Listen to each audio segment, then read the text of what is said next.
Mattie McGrath. I too I'm very critical of this, and I'm very critical of the sneaky way in the budget last year where you put in a carbon tax, and we won't even debate it in the finance bill next year or for the next 9 years. This trick of the loop job, a three-card trip. I agree. We all agree there's climate change, there's climate mitigation necessary, but we're being destroyed in rural Ireland. Destroyed in rural Ireland. Totally destroyed. It's pure folly. Go back to many speakers earlier spoken. I'm speaking about the pollution that's been carried out by county councils up and down the country. We have Chris Handels talking about Dublin. I could bring it to 10, 15, 20 villages in Tipperary. I could bring it to different towns. There's spewing raw sewage out, and when we crucify the ordinary people, you won't allow people to build houses in rural Ireland.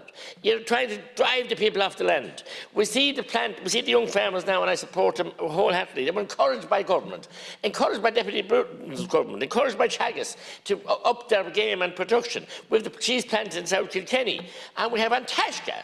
These band of roving bandits that are holding up and bringing it recklessly, bringing it to the court 4 and 5 times. It's shocking. And what are you doing then? You're funding Antashka by the taxes of those people that you're crucifying. It just wouldn't go on in an asylum. The lunatics are definitely in charge here. And we see then the just transition that Deputy Nolan speaks about. It couldn't be more unjust. And she mentioned the power plants and asked to have them in Lanesborough and the other one and her own constituency reactivated. I'm told that the one in Lanesborough has been taken down and been exported to Germany and been put into commission there, in Europe. We're importing the peat in. My goodness almighty, the poor people out there are just devastated, and you think that you can fleece them the prices, the price of food. How are we going to get a tractor that's driven by electricity? How are we going to get electric trucks, as Deputy McGuinness said? And if we ever manage to have them, the cost of them will have to be passed on, so the business people can't afford. The cost of fuel now, and God help the people for the winter. I too want a €20 increase for pensioners and carers and vulnerable people in the budget, because that won't even cover the cost that's going up. We're going to have blackouts now, and we have been warning about this. We have with the last 12 months, because Air Grade told us, and now you're saying that oh, it might happen and can't happen. Your Fianna Fáil and Fine Gael backbenchers here told us that they wouldn't be a cull in the cowherd when this famous bill was going through here. And where are they now? We can see it in front of our eyes. Telling downright lies to the people.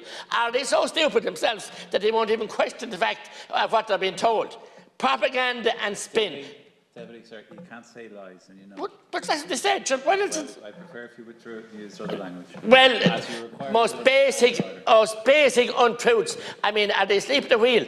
And they will hear it from the elected when they go back. It's shocking that we won't allow timber be cut. I want, and we're bringing forward private members' legislation, to have a situation regarding forestation. People enter contracts in good faith, 25 and 30-year cycle, maybe 40, with an expectation that they could harvest that crop. When you sow your potatoes, your beet, when we had it, your wheat or barley or miscanthus or any other crop, you have a right and an expectation to cut it. I want that the same way for forestry. Get rid of the legions of inspectors that we're recruiting in the Department of Agriculture. Minister Hackett is inside there, playing wreck and playing mental games with people, mind games with people trying to harvest that timber to build houses. We're talking about housing for all, and we can't cut a stick. We can't cut the hand of a brush without getting a licence. We go back to harvesting our crop, reap what we sow, and I tell ye, you're going to reap what you sow. Thank you, Deputy.